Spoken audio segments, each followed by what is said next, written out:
All right.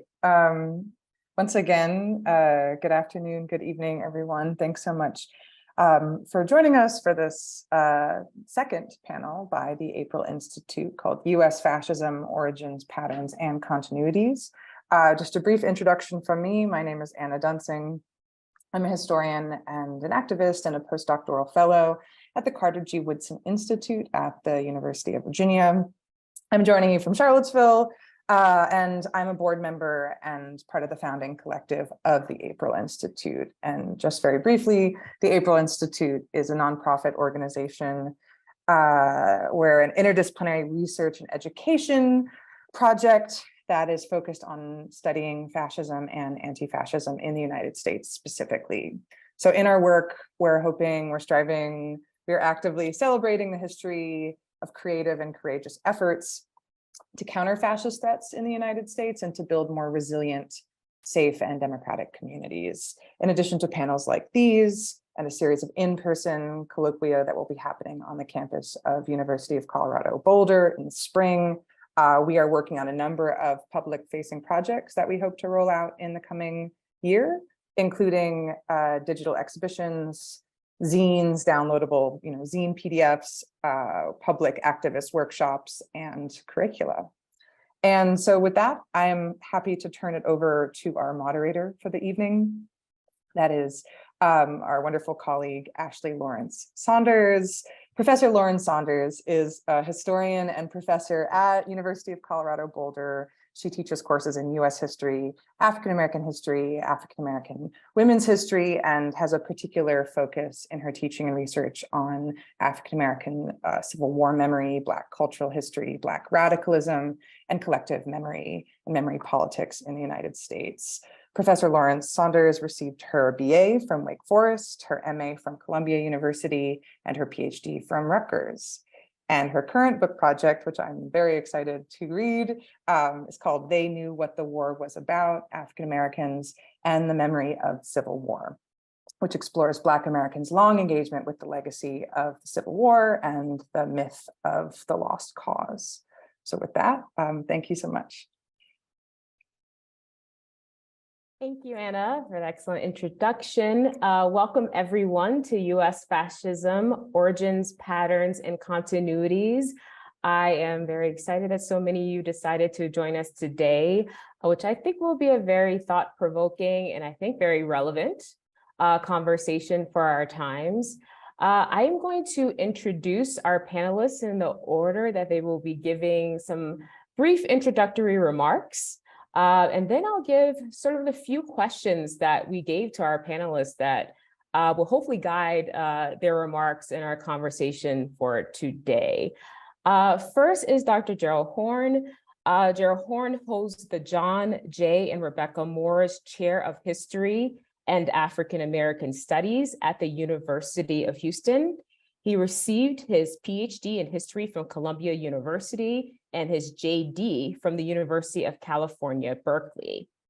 Horne has authored dozens of books, including The Color of Fascism, Lawrence Dennis, Racial Passing and the Rise of Right-Wing Extremism in the United States, and more recently, The Counter-Revolution of 1836, Texas Slavery and Jim Crow and the Roots of U.S. Fascism. His book, Fire This Time, The Watts Uprising in the 1960s, was a finalist for the Robert Park Award and the American Sociological Association, from the American Sociological Association, and Black and Brown African Americans in the Mexican Revolution earned a Gustavus Myers Outstanding Book Award honorable mention. In 2021, Horne was the recipient of the American Book Award. In addition to his scholarship, he's worked for the National Lawyers Guild, served as executive director of the National Conference of Black Lawyers, and as special counsel for the local 1199, the Drug Hospital and Healthcare Employees Union. Next up, we have Dr. Cynthia Miller-Idriss.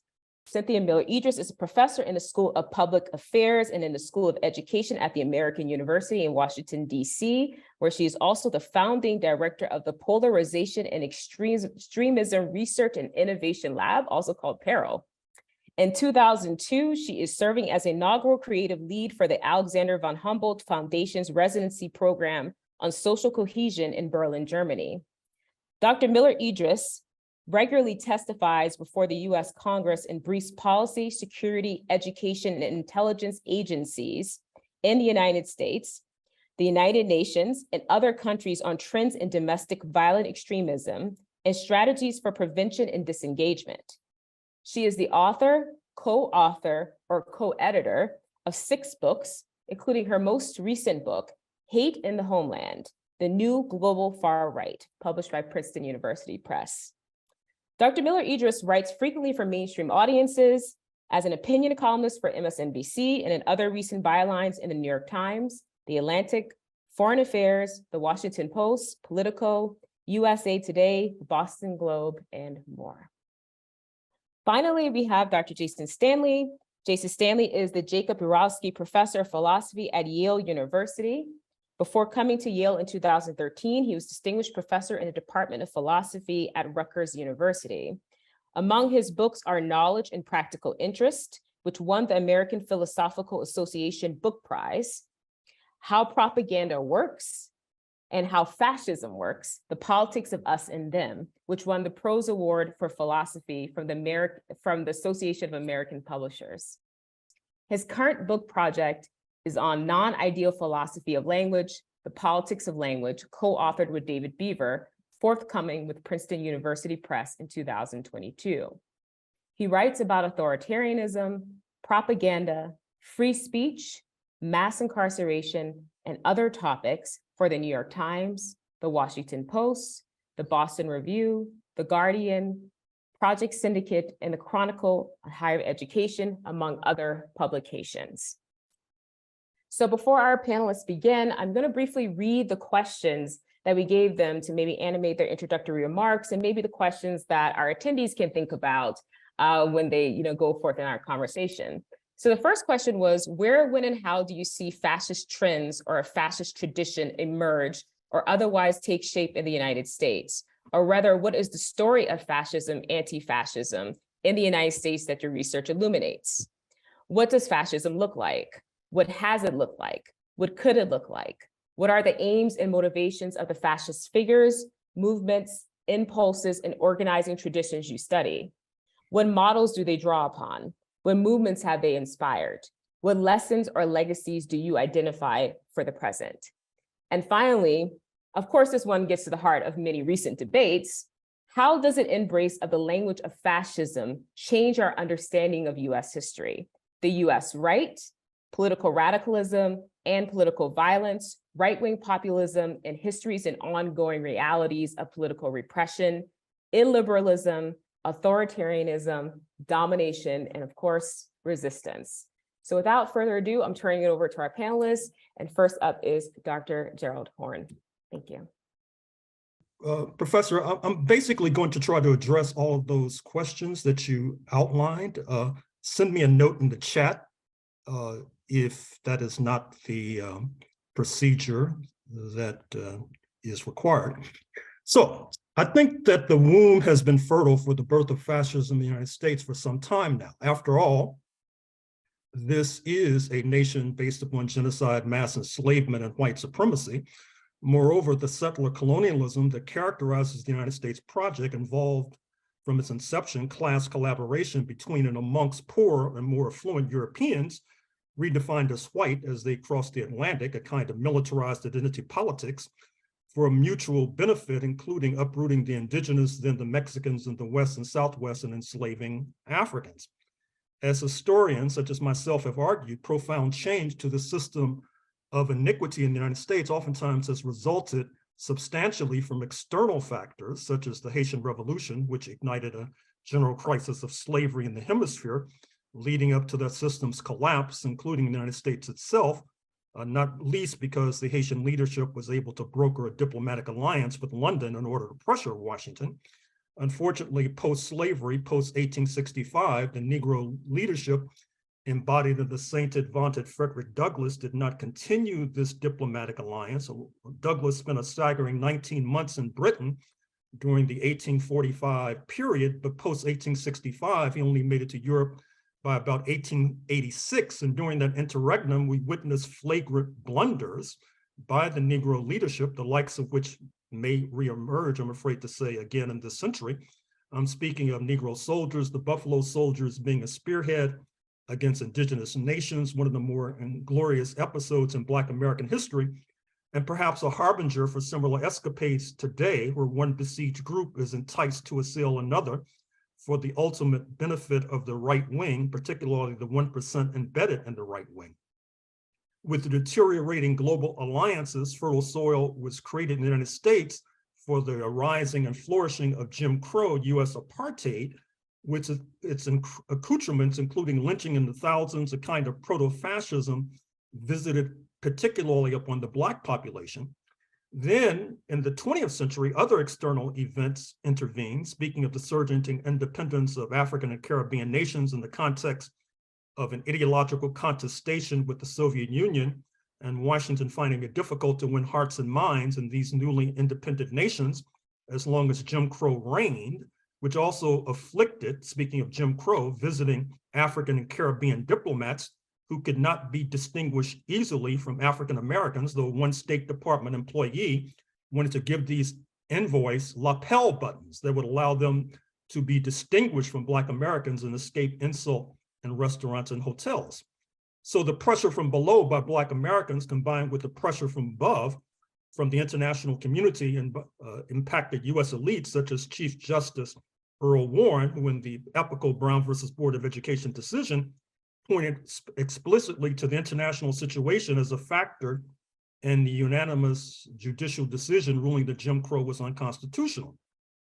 The problem was that this overturning of Jim Crow was not necessarily greeted with universal equanimity. In Little Rock in 1957, where there were racist riots, ditto in Oxford, Mississippi in 1962, Boston in the 1970s over school desegregation, and Yonkers in the 1980s in the context of housing desegregation, suggesting the breadth of the discontent which reemerged in November 2016, then again on January 6, 2021.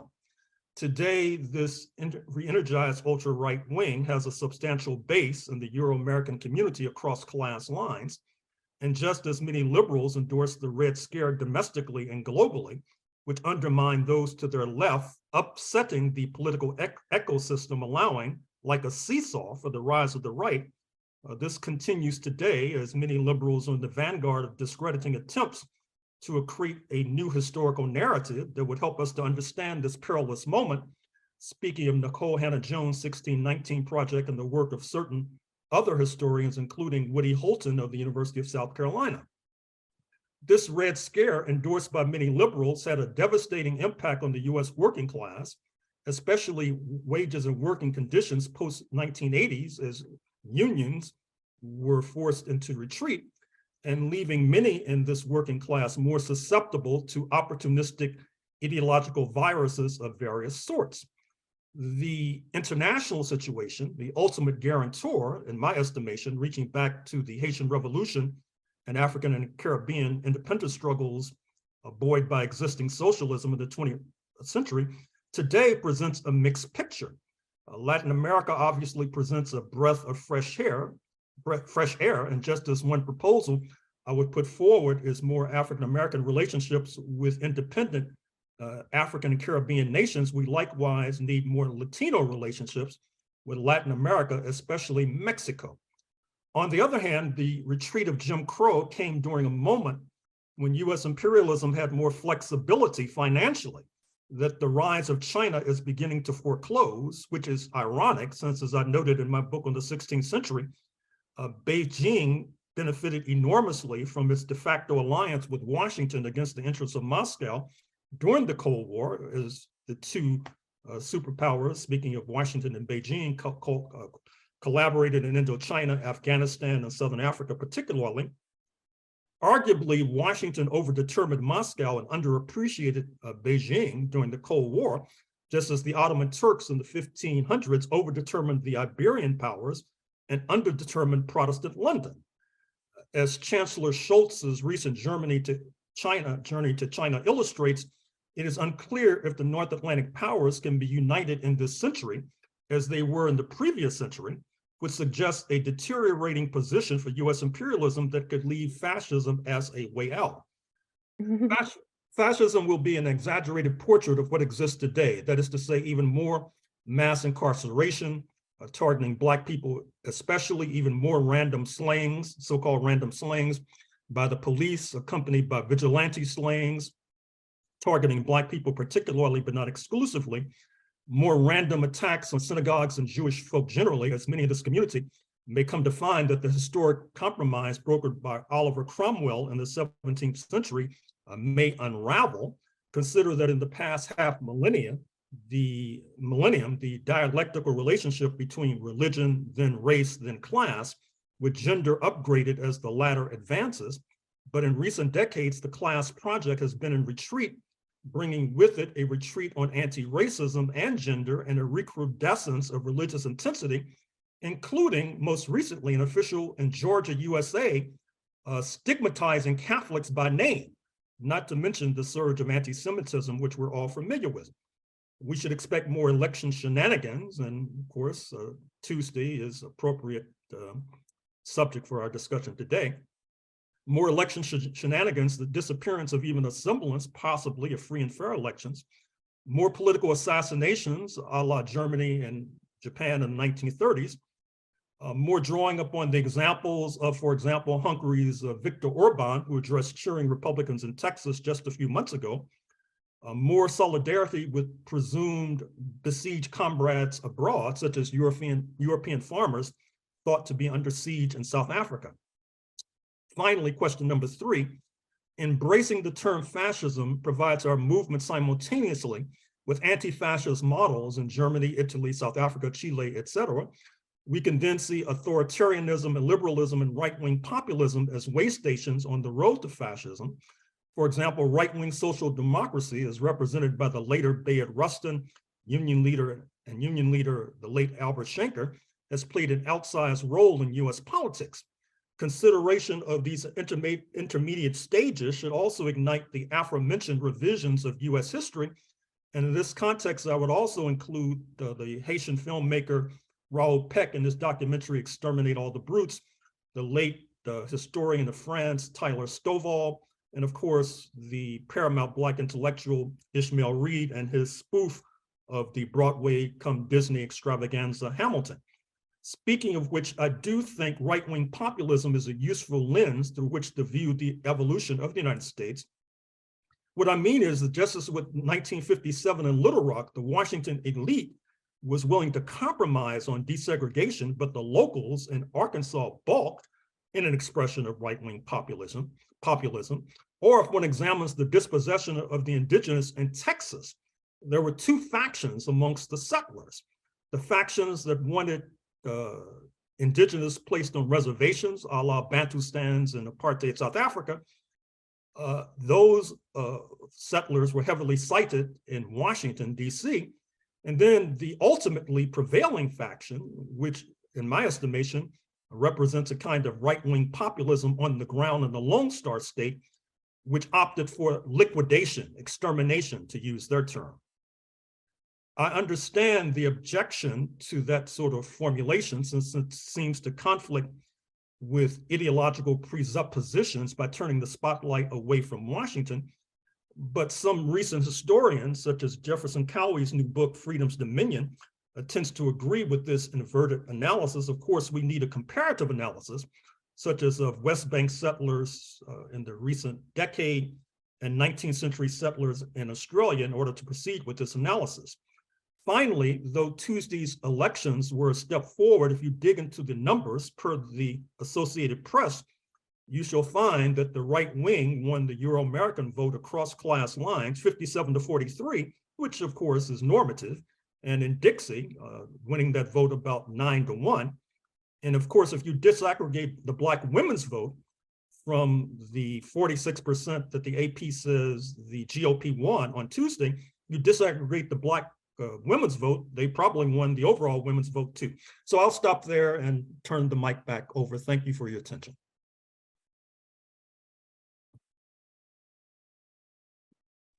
Thank you, Dr. Horne, for that excellent historical background. We'll be going next to Dr. Miller-Idriss. Thank you so much for having me. I want to thank the April Institute for hosting, and it's such an honor and such a pleasure to be here with Professor Horne and Professor Stanley, whose work I admire and have learned a lot from already. So I am going to talk, I'll try to keep it to about 10 minutes, and I'd like to just answer the questions by talking a little bit about the more contemporary moment, and specifically looking at some of the issues related to youth and the mobilization to violence. So how, as it relates to these questions. So to answer the first question, kind of what it looks like, the way that I define, I study the far right. So the terminology, of course, is quite different across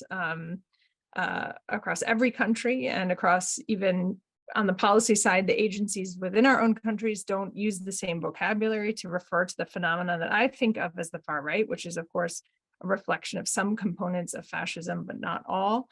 But the components that I study include kind of anti-democratic trends and tendencies, including anti-government, authoritarian tendencies, rejection of the rule of law, rejection of protections of minority rights, et cetera, but also a wide range of supremacist thinking. And within fascism, that's usually referred to sometimes as something like racial nationalism, or as sort of exclusionary beliefs. I think it's important to consider that within a spectrum where white supremacy and white supremacist extremist beliefs are the most common, the most foundational, particularly in this country, but where we also understand male supremacy and Christian supremacy and Western supremacy to be on the rise. And so I think when we're looking at things like the Proud Boys, who describe themselves as a Western chauvinist organization, where you have tremendous amounts of misogyny, where you have this Christian nationalism trends, and also broader forms of supremacist hierarchies that set up kind of dehumanizing tendencies and a belief in the superiority and inferiority within those hierarchies. That's sort of the aspects that I'm looking at. The third and fourth areas, I think, that also intersect with fascism but aren't exclusive to them, from what I study, are conspiratorial beliefs and conspiracy theories. So that relates in particular on issues like the rejection of facts and the undermining of a sense of authority, the confusion that's added to the lack of a sense of authority. And the fourth is a real celebration of the use of violence, and particularly the apocalyptic end times kind of narrative related to that violence. So what we would call on the terrorist spectrum, accelerationism, for example, I think intersects with some of the definitions of fascism that we'll hear from real experts on fascism, like Professor Horne and Professor Stanley, on the use of violence. So my research has primarily been interested within that spectrum on what makes the reception of propaganda, misinformation, disinformation, conspiracy theories related to those four types of components. What makes people be receptive to them? How are they so easily persuaded in certain periods of time and in certain places? And what makes them susceptible to it? So I have primarily been looking at the reception side, and I would love to get into the question and answer about that with folks. And the other thing I have been primarily looking at the last few years is the shift, the bleeding of ideas in those four categories from the fringe into the mainstream. So I wrote a book called The Extreme Gone Mainstream. I will say that right now I'm working on a different kind of book, which is looking at some of the frameworks that exist within the mainstream that make people more receptive to the ideas from the fringe. So I think we've been talking a lot, and I've been talking a lot in the last years about how the extreme has gone so mainstream, but I also think we need to think about the foundational ways that things like racism and misogyny set up scaffolding that makes people be that much more easily persuaded by propaganda that comes from the fringe. Okay, so the second thing I want to say, what does it look like? So that's sort of just on the definitions. What does it look like? As I said, this kind of authoritarianism, the rejection of difference. What I think of, because I spent the whole summer as part of this Alexander von Humboldt Foundation fellowship that was mentioned in the beginning, for which I'm the creative lead, we've been thinking all year about social cohesion, so the flip side of a lot of this, and what are the conditions under which social cohesion itself becomes a burden to cohere, right? And so to what extent do fascist states, but also far-right populists, authoritarian regimes create a rejection of difference and an insistence on coherence, right? So a forced homogeneity and what some would call a burden to cohere. And how can you avoid that? This obligation to not be different. And then finally, I want to say two other things before turning it over to Professor Stanley, related to this question about the connection to political violence. That's the third question here. How do we understand these other aspects? And there was a long list here, but I pulled out the ones that I work on most, including political violence and right-wing populism. How do those things relate? I think we can't understand them at all without understanding them together. So I would argue that when we're looking at rising political violence, which includes both the kind of anti-democratic and anti-government violence we've been seeing in the unlawful militia movement, but also a wide range of other anti-democratic movements, as well as the kind of hate-fueled violence that you would see both in the record-breaking numbers of hate crimes we've been seeing across every group, and also the surge in mass atrocity violence, which is the domestic violent extremism and domestic terrorism spectrum. All of that has been increasing. And I think we have to understand that all collapsed under the same category of political violence as related to these other trends of propaganda, of disinformation, of supremacist thinking, of anti-democratic ideas, of conspiracy theories, and of the sort of accelerationist or apocalyptic end times intersection. So all of those things are one big toxic mix, if you will. I think the attack on Paul Pelosi is a really good example of that. Obviously, we have to use words like alleged, but even his own defense attorney has suggested that there will be they're looking into the how he became so vulnerable to disinformation, misinformation. So, I think that kind of mobilization of violence, whether it's on something like January 6th or the political violence on the attack on Paul Pelosi, or the hate-fueled violence and mass atrocity kind of violence that we've been seeing in Buffalo and Pittsburgh and other places, are really good examples of that. And I want to conclude just by talking about the final question, which, among other things, asks about resistance. And I just want to say something to spark a conversation about prevention and resistance, because I run a research lab that tests ideas for prevention of violence and of the things that are related to violence, like conspiracy theories. Provide the underlying building blocks, if you will, disinformation, propaganda, conspiracy theories, supremacist thinking, etc.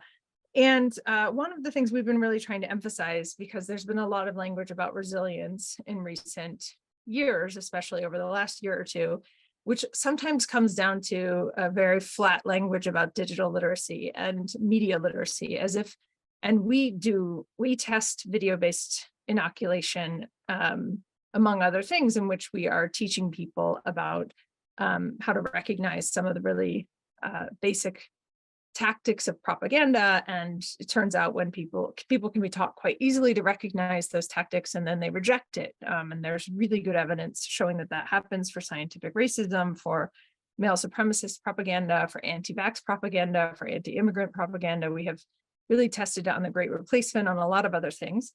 But I think it's really important to not just think about this as an individual kind of becoming more resilient themselves.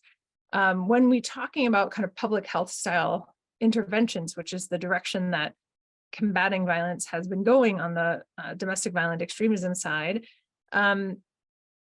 public health interventions for health would mean, for example, trying to intervene in the incidence of diabetes or cardiac disease, not only by treating the symptoms, but by educating people about the healthy eating habits and exercise habits that they need to make behavioral choices that make them less susceptible to the disease's onset. That's usually what people are talking about when we're talking about public health style interventions to prevent political violence. would be things like educating people in ways that reduce the fertile ground in which extremism and political propaganda can thrive. But I just want to say that we feel in the lab, so this isn't just my argument, my idea, but on the lab as a whole, that a lot of the language has gotten flattened around public health to mean just community-based or just education, without looking at some of the more systematic and system types of problems. So in the case of public health, that would mean, not paying attention to the fact that there are food deserts, and not paying attention to the fact that there are people who maybe have to work 3 jobs and don't have resources or time to exercise. So the system level issues in creating resilience or creating resistance to propaganda include things like information deserts and the death of local newspapers, the echo chambers, the social media contexts that create flows of disinformation, that make it really difficult to distinguish truth from falsehoods, that make it increasingly hard to determine what's real and what's not as it comes across your screen. And we just saw this with the pharmaceutical company losing presumably billions of dollars, or millions of dollars at least today, if you're not following that on Twitter. I just heard even NPR covering it on the way over here. So I'll stop there, but I just want to say that I think it's really important to think about resistance, not just as what individuals do, but as what the system as a whole needs to do in order to reduce the fertile ground in which this stuff thrives. And that's can't be done only by suppressing speech on social media or banning and removing through content moderation. And it can't be done only by creating individual resilience. It has to be part of a much more systematic and comprehensive approach. So I'll stop there and turn it over to Professor Stanley and look forward to the discussion.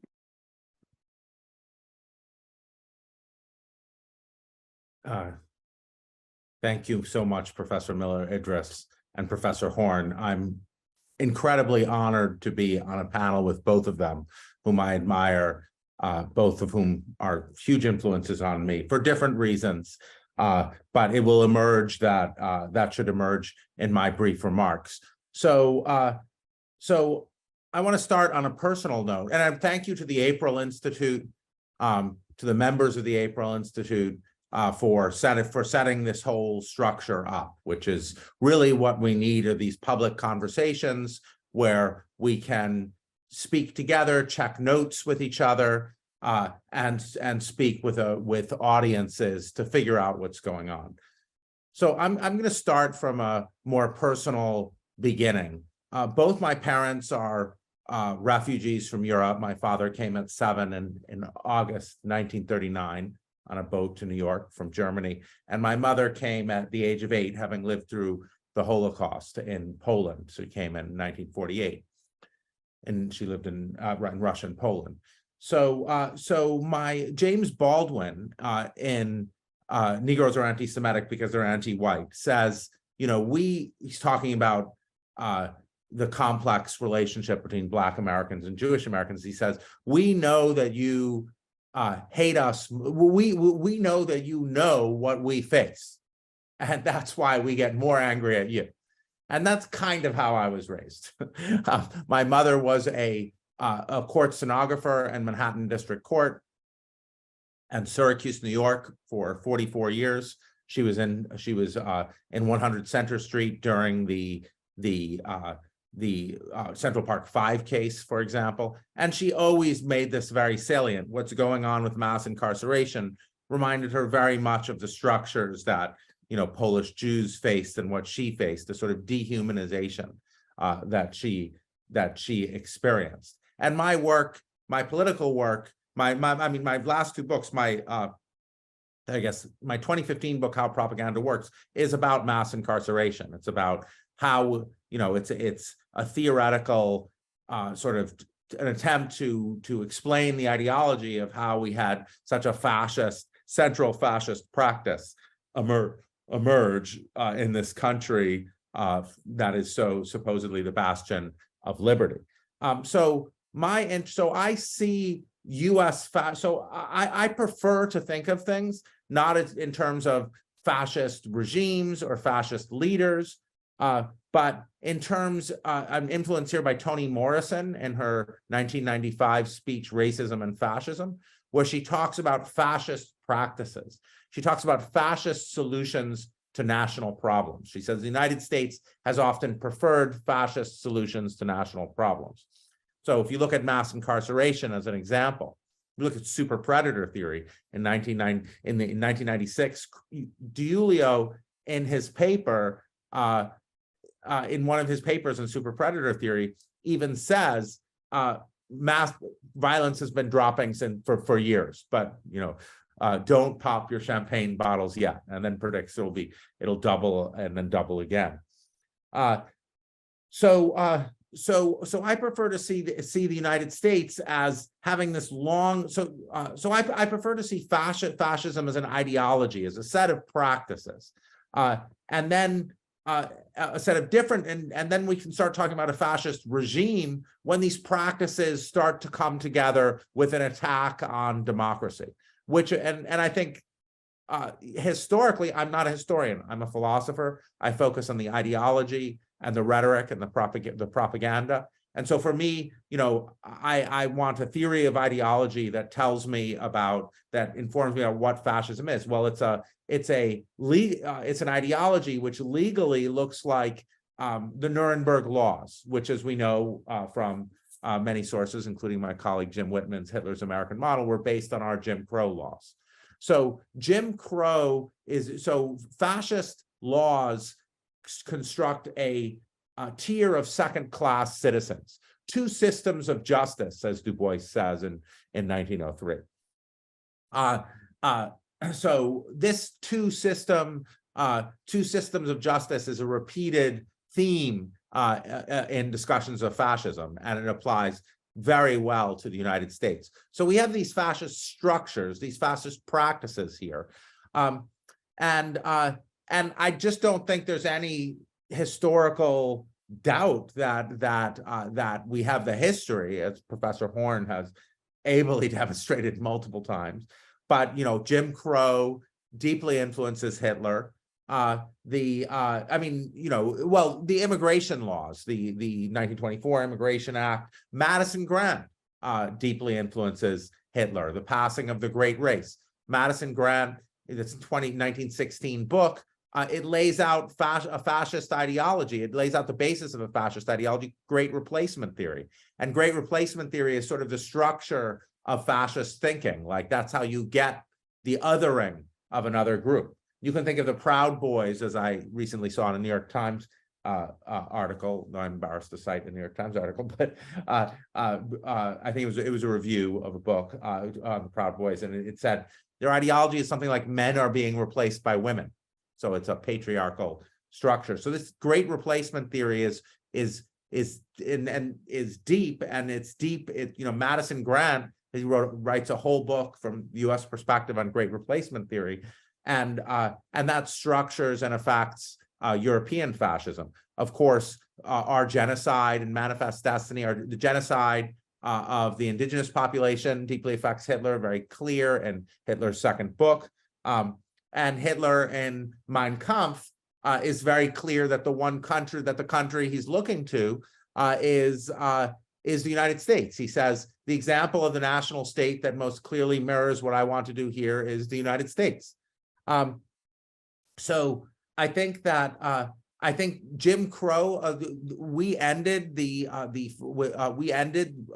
end the fascist regime, Nazi fascist regime, with a segregated army.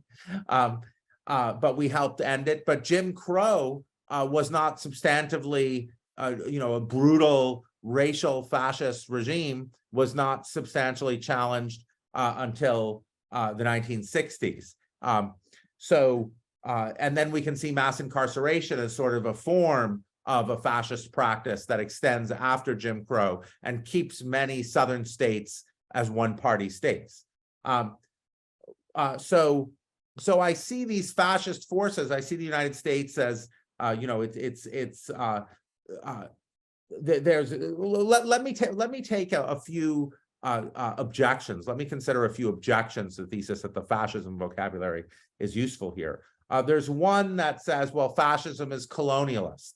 Now, obviously, this eradicates the U.S. history of colonialism. The United States is deeply enmeshed in colonial in colonialism, as Professor Horne's work has ably showed. But we also need to think of fascism as a colonialism turned inwards. The colonial methods directed at our own populations. And here we can see mass incarceration. We can see the sort of emergency management systems that resulted in Flint, Michigan, and water crises everywhere, where as colonial mechanisms that are operative today, we have a colonial system directed against internal populations. So this internal colonialism is a form that fascism has always taken here. Ivan Krastev has said fascism is not a useful term because European fascist movements sought to create a new man. Okay, there's going to be differences between, I think our white nationalist fascism has lost that form, but and that's a minor difference. I think that people say, well, look, what about the street violence between anti-fascists and fascists that characterizes Italy, that characterizes the rise of the Nazi Party, where there were open clashes on the streets between anti-fascists and fascists? Well, I think here we can see the regular movements of Black political revolutions, as my colleague Elizabeth Hinton has described them, and then white counter reactions as analogous to what happened in Germany. That, fascism creates a kind of law and order crisis by these confrontations, and then represents itself as a solution. And I think we can see that dynamic operating, at least from Nixon on, in the United States. And I think that the language of fascism. I'll just briefly end on this. The language of fascism is helpful because it's predictive. If you went in for the language of fascism, you would predict that they would do things like attack history, which is characteristic of fascist social and political movements. They want to represent history is for glorification, as Du Bois condemns in the last chapter of Black Reconstruction. Fascist historiography undermines science. It's explicitly for glorification. It's not for factuality. We're seeing that. And then we're seeing more traditional elements like a cult of the leader arising. And when you put all of those fascist practices and aspects together, you can predict things like the January 6th coup, which of course had ancestry in the business plot of the early 1930s, when various industrialists sought to imitate something like the March on Rome. Okay, I will end there.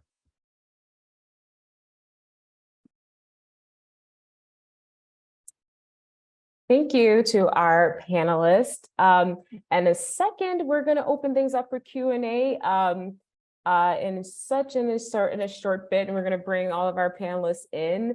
If you have a question, please do put it into the formal Q&A down at that bottom panel so that I can see them. The chat is extremely busy. Chat is popping off. Thanks to our April Institute folks for putting in all these essential links. I'm seeing the links pops up to the speeches, the primary sources. As a historian, I love it. I love the links to the sources going on in the chat. Before we get started, and I think maybe this will kick off some conversation with our panelists, I wanted to take a little bit of a moderator privilege and kind of follow up on a good point that came up in our last panel. One of our panelists, Dr. Charisse Burton-Stelly, in our last panel, Anti-Fascist Histories and Models of Resistance, brought up sort of a salient point that I think maybe really reflects our times. Our last panel about embracing the language of fascism and how it cannot become a substitute for understanding other types of authoritarianism and repressive forms of state violence, and that maybe in this particular moment, it was becoming, sort of an easier way of people embracing a particular type.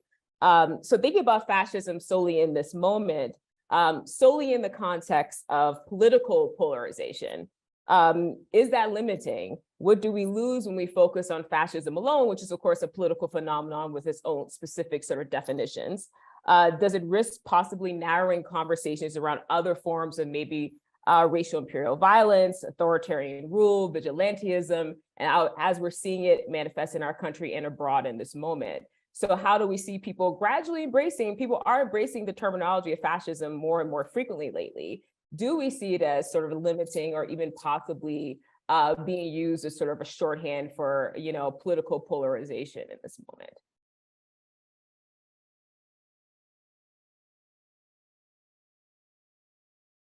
Well, I'll jump in since nobody else spoke.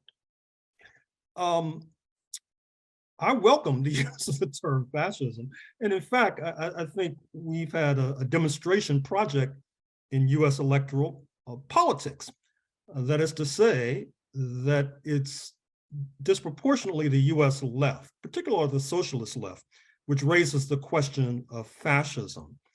And I noticed that particular discourse has trickled down to the US president, who raised the concept of semi-fascism, to use his term. And if you look at the commentary on Tuesday's election, despite the fact that many of these pundits, so-called, were critical of the use of the term fascism, apparently it struck a chord because it dovetailed with so-called electoral denialism. It dovetailed with the Dobbs case, that is to say, the Supreme Court taking away rights as opposed to expanding rights. And interestingly enough, we have a control group because Hillary Rodham Clinton used the term deplorables.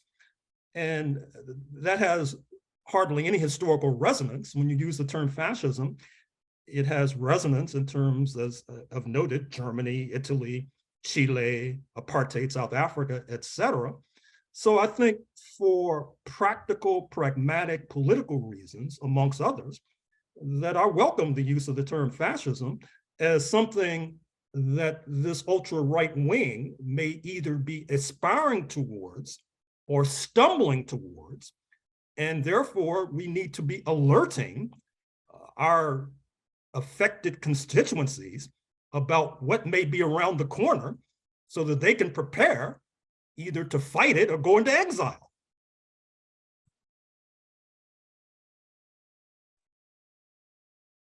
You go, Jason. Go ahead. You're sure, Cynthia? Yeah, I'll go after you. Go. Okay. So I'm too excited about this topic. So I'm a big fan of Professor Burton-Stelly, and I understand her perspective because there's a fight on the left where some leftists say, to say it's fascism is to align it with European history. And it's supposed to be, the US defeated fascism. We cannot have that foreign stuff here. And I think Professor Horne would agree with me. We both think that fascism is not just a European thing, it's an American thing as well. And what's vital when you're using the fascism discourse is to connect it with the long history of the US left that has used that term from Du Bois onwards. And before, probably, Langston Hughes, Du Bois, the US left has always used the term fascism to describe certain forces in American history, such that were they to win, it would constitute a fascist takeover. And there always have been those forces, and those forces influenced Europe. Now, I debated Sam Moyn and Daniel Bessner on this question. They were saying, oh, it's only liberals who use fascist, the term fascist. It's never leftists. Right, exactly, Professor Horne. That's what's going on, though. And I was like, the black left has always used the term fascist. I'm like, oh yeah, but that's not that's not a hegemonic use. And I'm like, when has the left said that reacted that way? It's in honor to the people that came before us in U.S. history who recognized these forces for what they were. It was the Black press, as Glenda Gilmore and others have shown in detail, that recognized what was happening in Germany and Italy with Italy's invasion of Ethiopia. So, you know, it's important. I would respond to Professor Burton-Stelly with great admiration and respect by saying, look, there is a deep US left tradition, as Professor Horne said, of using the term fascism to talk about our anti-democratic tradition. And we shouldn't give that up. It has power. I agree with both Professor Horne and Professor Stanley entirely, and would also add, though, that I think there are limitations to what fascism captures in the contemporary moment. I think most of my work to date, nobody would probably describe it as studies of fascism. I don't describe it that way myself. It's really of youth subcultures and violent subcultures. So, and I think fascism describes really accurately kind of a state or a government tendency or leadership tendency that enables, that legitimizes, that normalizes, that creates the conditions in which those subcultures can thrive on 4chan or on Telegram or wherever servers things are being planned and plotted, and where then violence erupts. But there are fascist tendencies in some of those groups as well, particularly ones that are hierarchical. But because the vast majority of far-right violence, including organized white supremacist violence, if you will, like mass atrocity violence, doesn't originate in groups at all. In fact, none of these major terrorist attacks have been from a person who had a group affiliation, right? Including Oklahoma City. People might have wanted to be in groups like Oklahoma City, but Dylan Roof, I mean, El Paso, Pittsburgh, Buffalo, Charleston, all of these men were not affiliated with a group. So you can't really talk in the same way about hierarchies of authority and authoritarian, the way that you could about that within a government or public policy kind of context or an authoritarian state. So I do think that the conditions of fascism enable, legitimize, normalize, and help those kinds of things thrive. But I think if we only focus on fascism, we lose some of the stuff that's been happening, particularly in online spaces and in the global white supremacist extremist circulation of violence. So that has to be kind of just held in another container, I guess, is what I would say. Professor Miller-Idriss, I mean, all the figures you cited explicitly mention great replacement theory. And that is the core of the fascist, So, right. I mean, the Buffalo shooter has a section on the attack on CRT. The Buffalo shooter has, eugenics, has a huge section on great replacement theory, correctly connects the attack on CRT to great replacement theory. It's like the absolutely. So exactly what we. Yeah, so I would say absolutely. So it's fascist as long as fascism is big enough to encompass things that are not tied to formal movements or only elected officials or only leadership. And I think a lot of the times when we talk about fascism, we're seeing the US, right? Or the state. And we have to, fascist regimes versus fascist ideology versus fascist practices. That's right. Yeah, we need to distinguish. People get bogged down as, is that person fascist? Do we now have one of the ways that people would combat the claim of fascism is saying, like Sam Moyne and his criticisms of the fascism talk was like, well, we don't have a fascist regime, but that's not the issue. Toni Morrison addressed it a long time ago. We have many fascist practices, and we could have a fascist regime, and we have fascist ideology that guides stochastic terrorism. Yes, sorry, I'm reading the Q&A a little bit. Yes. There are actually many questions now in the Q&A. Dr. Miller-Idriss actually just mentioned social media, and I think the first question actually gets to this this phenomenon of social media and its participation in the rise in fascism. We're seeing a worldwide rise in fascism while we've reached unprecedented international levels of communication via social media. What, if any, is the link between these two phenomena?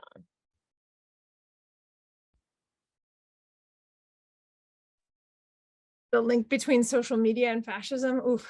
I mean, I think I answered that question differently this week than I would have earlier, only because there's so many different components to this, but and I would just say it's not just social media, it's the entire ecosystem of online platforms that enables the spread and circulation of disinformation and propaganda, the undermining of facts, the undermining of expertise, the erosion of a sense of even stable ground of how you determine what's true or not.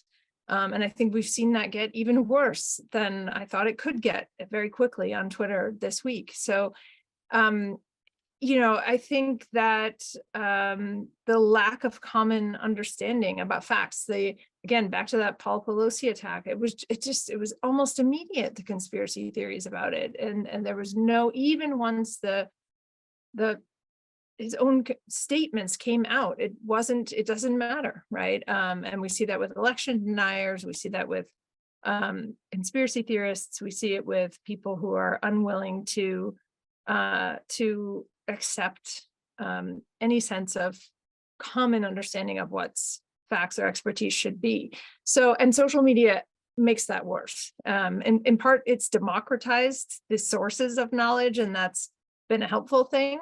It's enabled a lot of different sources of knowledge to be included that would have been excluded and shut out of the canon of expertise. It has broadened the way that people get information, but then that also destabilized it. And so it had, and now we're seeing, I think, that tipping point, particularly on the platform of Twitter, where people you can't tell at all anymore what's valid or not. And actually, we just saw that have really immediate effects on things this week. So I will let others, I could go on about this topic forever. So I will. Professor Miller, just to go on and say.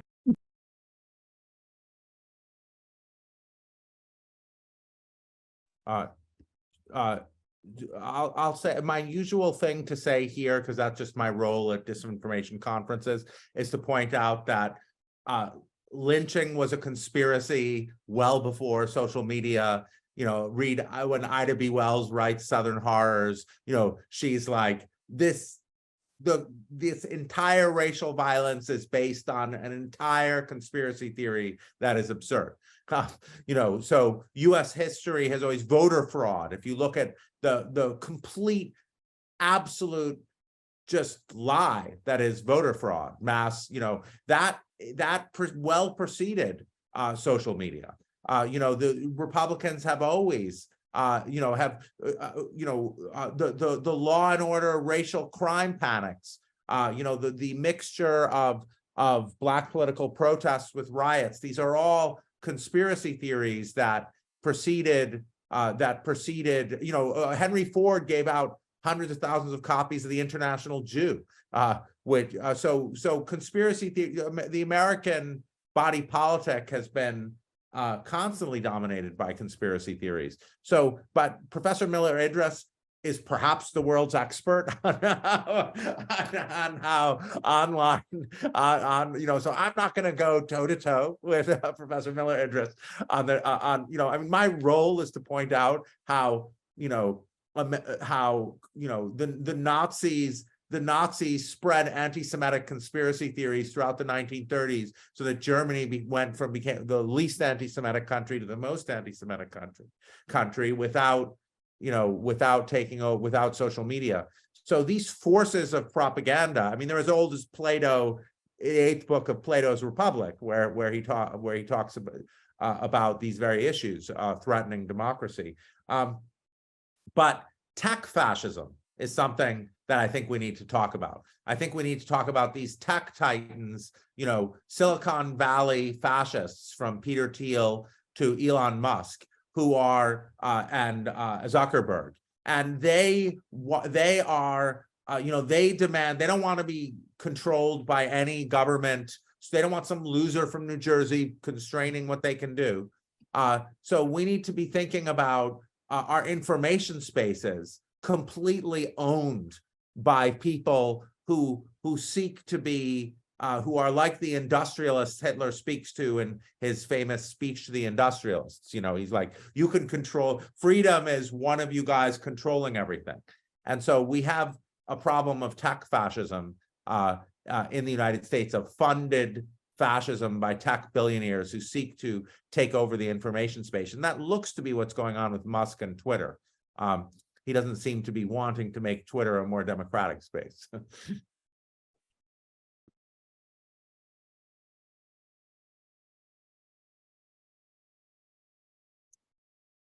I believe the next question goes a little bit to what maybe some of what Dr. Horne was speaking of earlier in his initial comments. Thanks to everyone who's speaking. Do any of the speakers have any thoughts on the ideas of people like A. James Greger, whose work mainly seems to focus on the point of fascism as largely being the consequence of interrupted or stalled economic development of a given country or nation? Also, I'm very curious if the speakers have any opinions on the ideas of Mark Christian Thompson's work on the history of embrace of fascism to different degrees of African Americans and other influential thinkers like Marcus Garvey. I think this is a reference to maybe Thompson's book, Black Fascisms. So that's the question.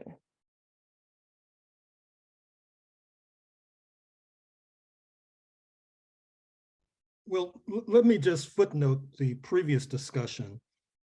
On Tuesday, as like many people, I was grazing through various punditry and reports on the elections, and I happened to catch a snatch from former Speaker Newt Gingrich, who warned on Fox News his fellow Republicans that this line that emerged during this electoral season, that there is a wing of the Republican Party that leans toward fascism, proved to be effective. And I think that Newt Gingrich has a point. And he also warned that since it proved to be effective, it'll probably be used again, which is probably true. And so that's something for all of us to consider. With regard to this whole notion of Black fascism, I see it as derivative. What I mean is, in my own work, I pointed out the ideological trends and tendencies you see in Black America. And to oversimplify,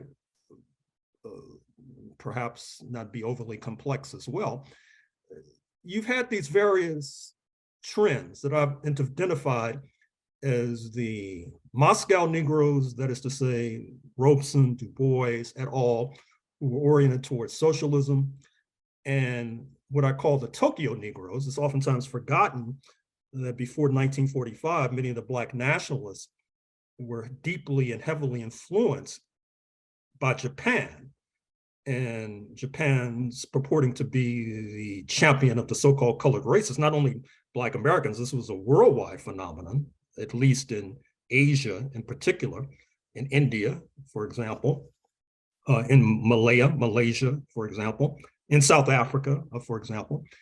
And then the ultimately triumphant New Delhi Negroes. This were represented by Martin Luther King, and following M.K. Gandhi and passive nonviolent resistance. But what happens, as we know, post-1945, is that there's a bludgeoning of the socialist-oriented Negroes, which the United States nor Black America has yet to recover from. And once again, to use this metaphor, like a seesaw, as the socialist-oriented Negroes decline, these other trends rise, albeit the Black nationalist forces no longer find Tokyo useful, since it's subjected to bombing and becoming an ally of the United States. And so it goes off in various other different directions. And I think that that trend now, of course, is receiving a lot of attention for various reasons. And we'll see if they'll be able to withstand the scrutiny. Let me just say something quickly. about the question. I assume the point is about Gregor's book, Fascist Persuasion and Radical Politics, where Gregor argues that radical politics invariably leads to a fascist mindset, arguing, I think correctly and fairly, that Stalin ends up with a kind of Russian nationalist fascism in his politics, that the Gulag targets Ukrainians, for example, that Mao ends up with kind of Han nationalism, and also that Black nationalism. I don't remember if Gregor in the book takes on Black nationalism, but presumably he's thinking about things like Marcus Garvey's assertion that we were the first fascists, that I don't remember in the 20s or the 30s, but that was in response to Mussolini. But I think Gregor if you go that analysis, like if you go along that analysis that like Black nationalism has this fascist cast because it claims racial authority, then you're ignoring realities of power. Fascism is racial domination, is racial hierarchy by the dominant group, by the group that has the power. It's not fascism if it's a kind of violent nationalism and anti-colonial nationalism. And this is well analyzed by Fanon, of course, and on his essay on violence, when he talks about anti-nationalist, Gregor wants to say that anti-colonial nationalism is a kind of fascism. And that just ignores realities of power. Fanon points out that when the anti-colonial nationalist movement takes power, it has to change its tune. It can't be a violent nationalist movement anymore. So realities of power, I think, undermine Gregor's analysis there. I don't think it's right to call Black nationalism any kind of fascism, Marcus Garvey aside. I mean, despite what he asserted. Maybe I'll just tackle try to address the other part of the question, which also relates to another question, or at least the way I'm going to answer it relates to another question that's in the Q&A feature about what makes people vulnerable to some of the propaganda and conspiracy theories. So this question about economics, and I think, people sometimes mix up the sort of idea of actual disenfranchisement with perceived disenfranchisement. And I think it's really important to distinguish those two. And so there's some really interesting research showing, for example, that you're not any more likely to join the far right if you're unemployed, but you are more likely statistically if you grew up in a household with an unemployed parent. So it's the interpretation of that data suggests that the experience of precariousness can lead to a sense of a fear of something being taken away from you. And when that's constantly exploited, that type of dynamic, the fear of a white nation being taken away from you, the fear of your Second Amendment rights being taken away from you, your stolen election, right? There's this constant barrage of propaganda that threatens something's going to be taken from you, and they're the ones that are going to do it. And then it tells you, who to scapegoat, who to blame.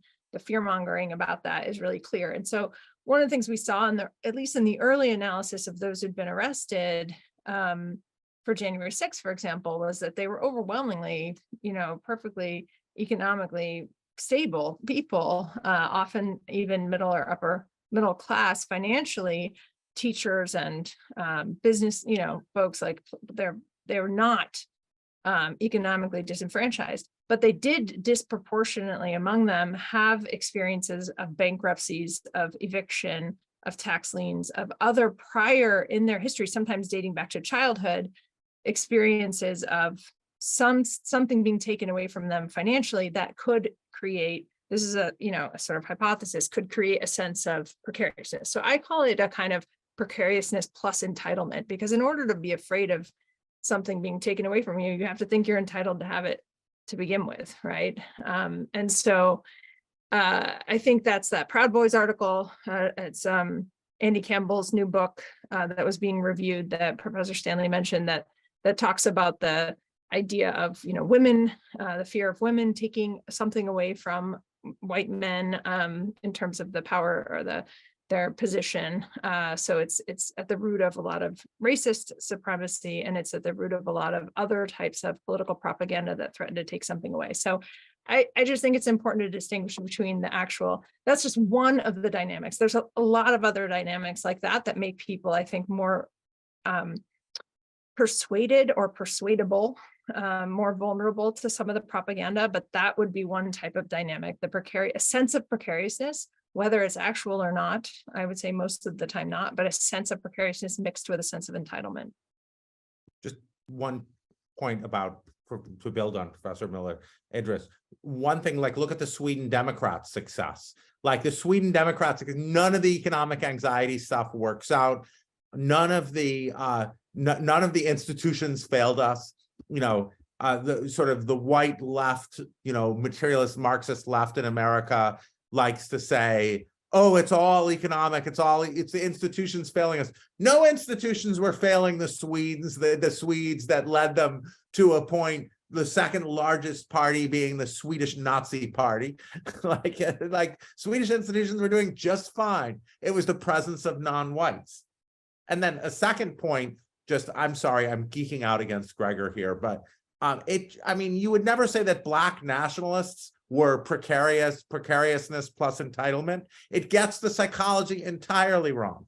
So it's a completely different thing. So you can't say that radical movements embed these fascist things. Black nationalism is in no sense fits the psychological profile of a fascist movement.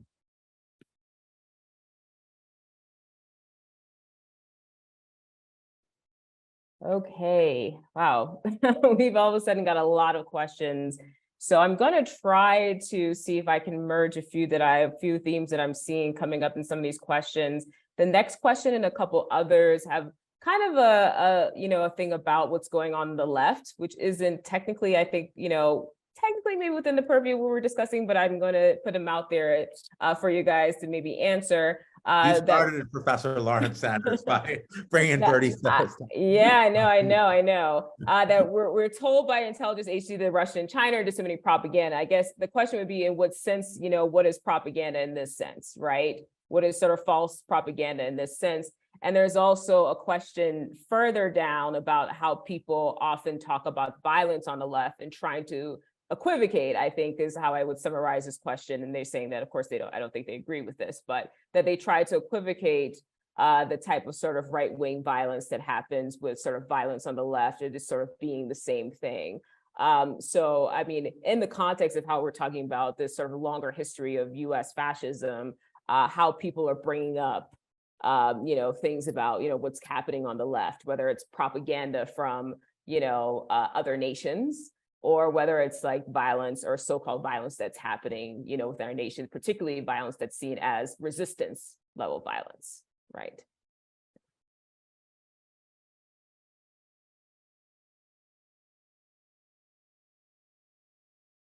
Is this a question about the false equivalencies between January 6th and like, violence, like possible violence? The thing the Republicans did were like, they took, first of all, they lied about Black Lives Matter involving violence. And so, I mean, there was some violent incident, there was targeted property violence that is symbolically expressive. But there's completely different than January 6th, and the aims were entirely different. I mean, this is what you do in a propaganda movement. You say, oh, let's ignore what the aims were. The aims of one set of movements is to address racial inequality and racial injustice and militarized policing and brutal mass incarceration. And the other aim was to overthrow the US government. So you erase that and you say, well, both involve violence. It's like saying, like, yeah, D-Day involved violence, but that doesn't impugn D-Day. Like, its point was to defeat the Nazis. The point of the Black American freedom struggle is to address the fact that in 2014, 10% of the world's prison population came from the 38 million Black Americans. The point of January 6th was to overthrow US democracy.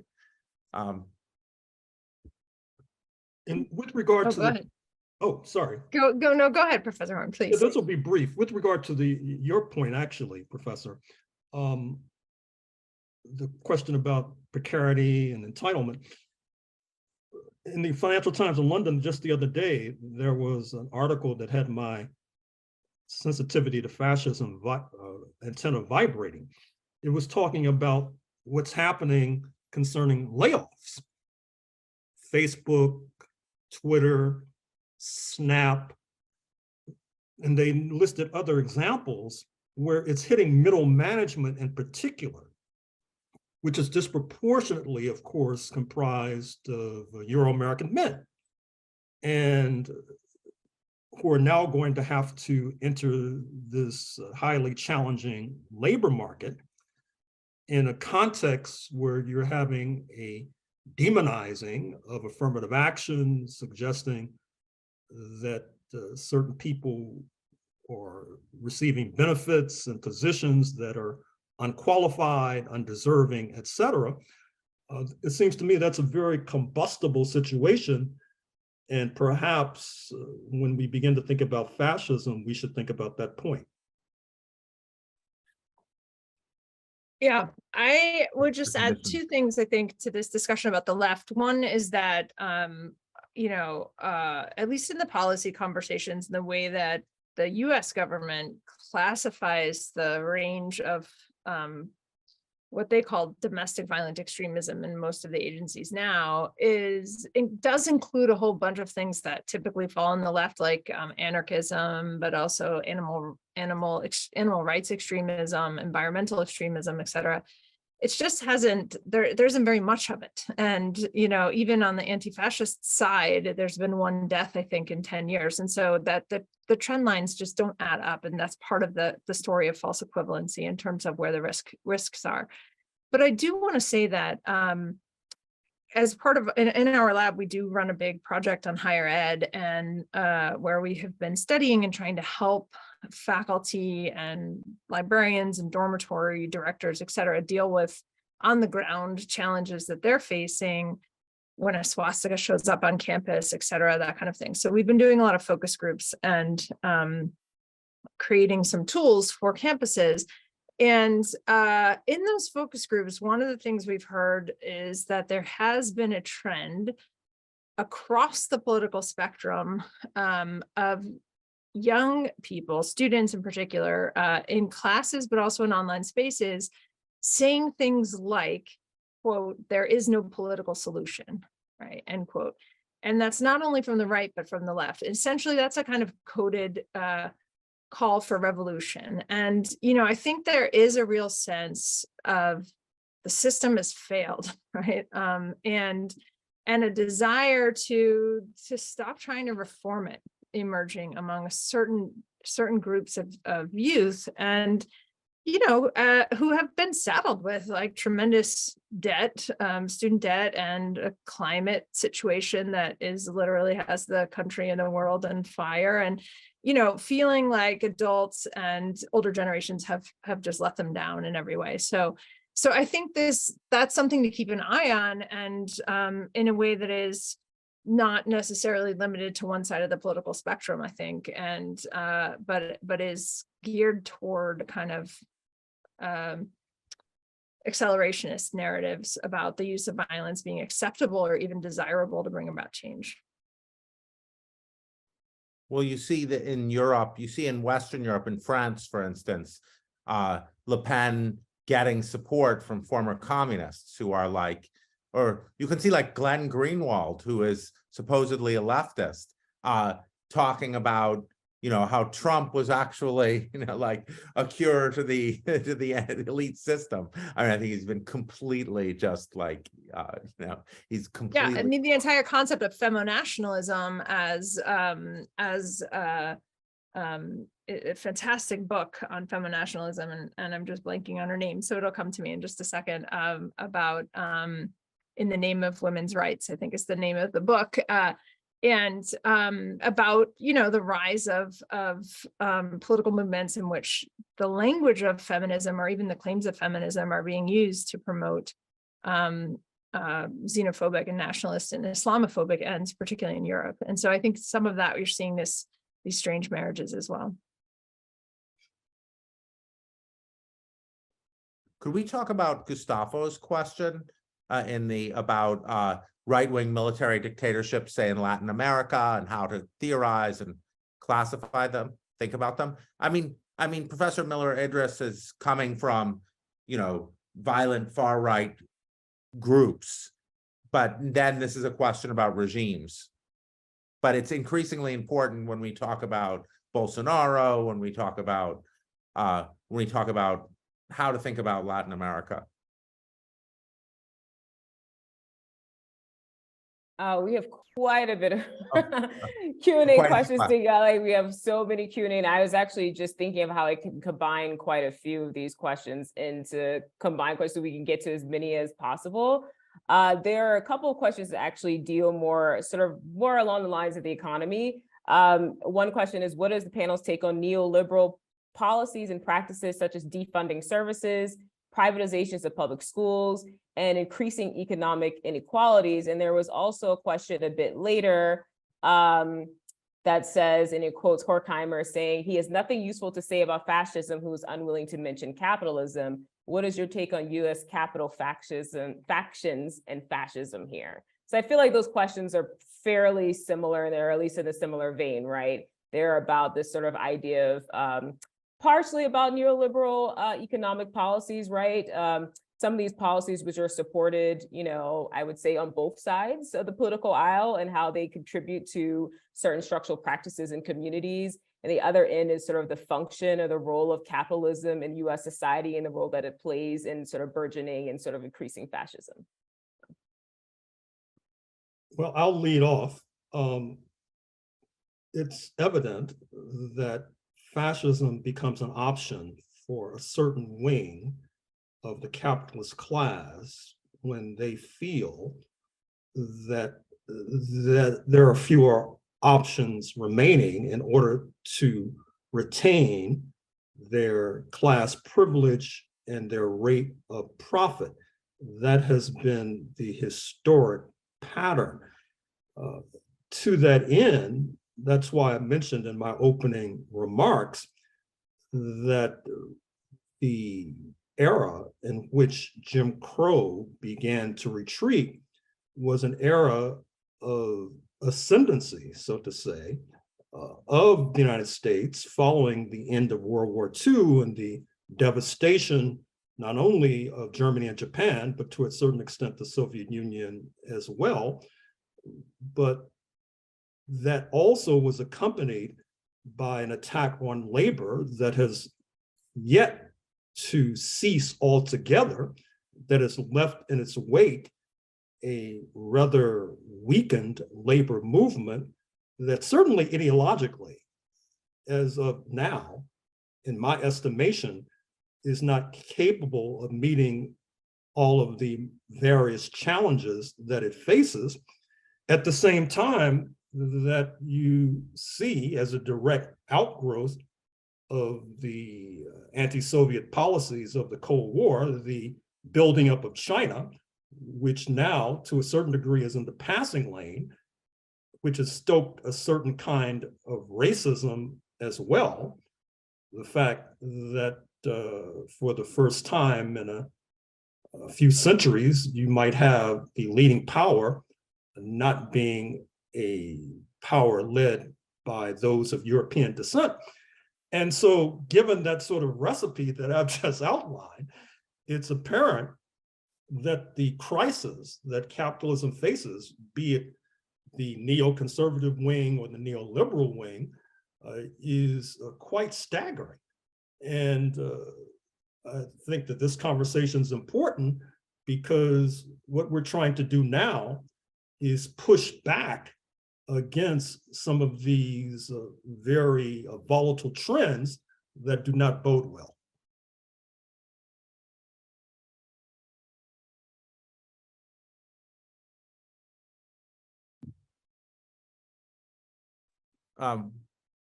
So there's a lot to say on the relationship between capitalism and fascism.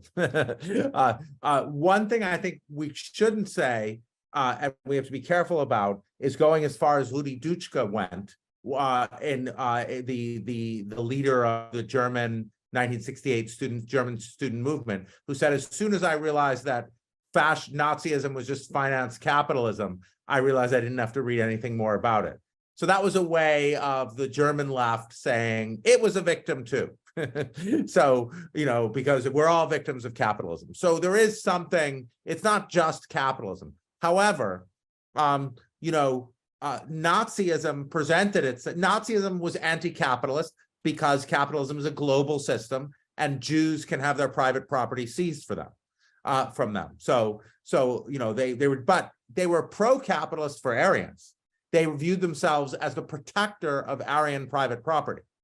And Hitler, in his speech to the industrialists, which I've already mentioned, makes it very clear that he thinks that political democracy will be in tension with capitalism because political democracy will give power to workers, will undermine the industrialists. And of course, fascism succeeds when it draws the business side to its when it draws the economic elites. It's the economic, we hear a lot about the elites, but the economic elites are bankrolling this. And some college adjunct is supposed to be an elite, a cultural elite. That's the enemy. So fascism draws on capital to smash labor movements. American fascism, the southern states, labor movements the labor unions are basically illegal, public labor unions, and the police does the work of strikers. So, and finally, in drawing on my work with the philosopher Susanna Siegel, forthcoming work with her, where we have a long compare and contrast between neoliberalism and fascism, you need, as neoliberalism increases inequality, you're increasingly going to need fascist methods to deal with the disgruntled workers. I would just add something probably just a slightly different track, which is not about capitalism per se, but about how capitalism is exploited by groups who are fascist or by individuals who are fascist. And so there's been this kind of explosion of the sale of merchandise, right? I mean, I wrote a whole book on t-shirts that are use coded messaging and clothing that is the live streaming of mixed martial arts and combat sports tournaments that have in some cases been sponsored by white supremacist groups or have those kinds of intersections, particularly in Europe.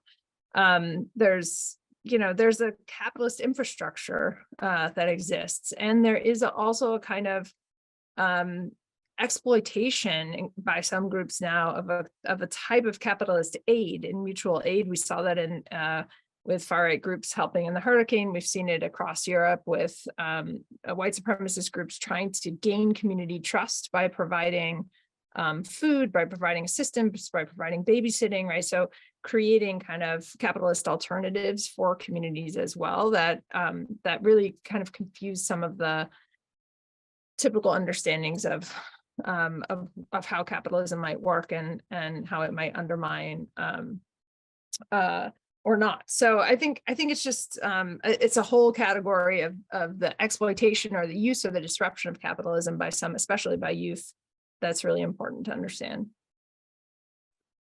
I mean, I think it's worth mentioning, Professor Miller-Idriss, that you're the world's expert on the extremist violent groups using one of the, and Professor Horne and I think a lot about the fascist violence coming from regimes and from, the police and FBI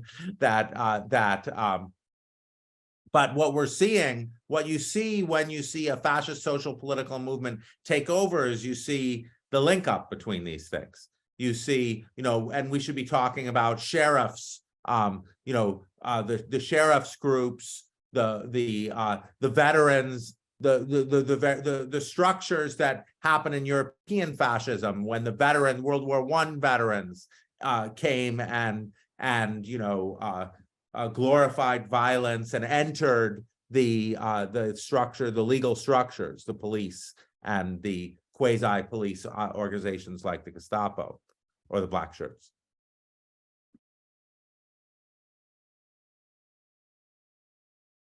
Right.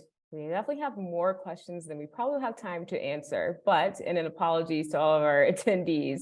And I'm trying to get as many of your questions in as possible for our great panelists. Two questions that I think are fairly similar. One is, what are the ways that we can fight against these forms of fascism in the United States today? More specifically, what can the younger generation of American citizens do? And somewhat related to that same question, sorry, have to scroll. For community resilience to fascist onslaught, is a shared vision of the future necessary? And if so, how do we develop that? I'll just expand upon my opening remarks, which tried to lay out a scenario of historical change for the better over the past few centuries. And as I suggested, because of the correlation of forces domestically that come out of the settler colonial regime that tends to breed right-wing forces effortlessly, in order to combat that, the victims of that regime had to internationalize their struggle.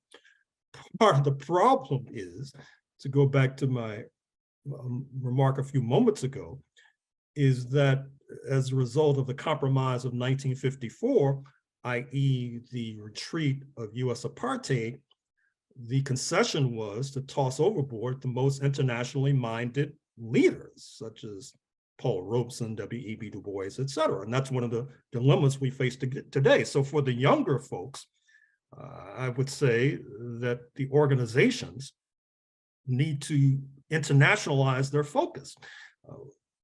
I noticed that Black Lives Matter has tried to engender human rights investigations from the International Commission of Jurists, from the Human Rights Commission in Geneva, for example. However, you have organizations like the NAACP that have yet to make that adaptation, and that's still the largest mass organization, and they're basically missing in action when it comes to anything outside of the four corners of the United States. Now, that has to change. Whether or not it will change is a separate question.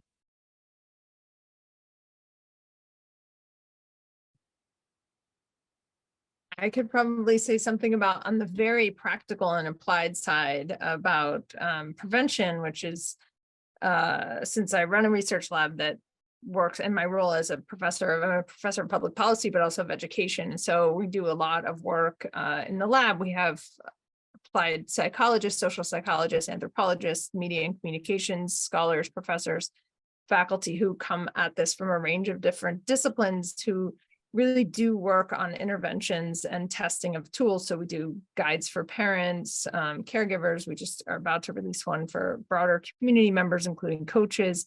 A lot of that is about kind of recognizing red flags and warning signs of early exposure to propaganda and disinformation, particularly for young people. So what are kind of some of the ways that you can identify somebody when they're starting to go down a rabbit hole of conspiracy theories, propaganda, disinformation, and time to build some off ramps and pull them back.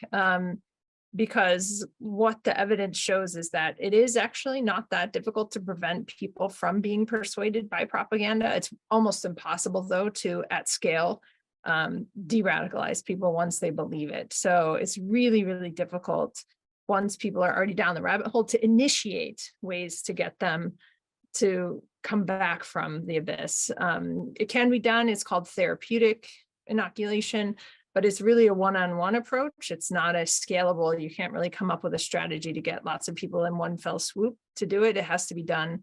It's hard. And it's not, there's very thin evidence about it. So that's the bad news, I think, because we have a lot of people who are already persuaded and already kind of radicalized to these beliefs that are really rooted in propaganda, disinformation, false facts and claims, and conspiracy theories. So, but my view on this always is as we all know, and I said this before, last time I was on a panel with Professor Stanley, so he's heard this before, but we landed on a list of backsliding democracies late last year. We're a year now into what is a 9-year average once countries land on that list. to getting off the list. And average countries, once they land on that list, get off in 9 years in one way or the other. So it's not saying that like, oh, 9 years till we're out of this, but you either after 9 years on average collapse and you're no longer a democracy, or you're kind of restored essentially. And so, that means we have about 8 years on average left in this ticking clock of democratic collapse, I would say. And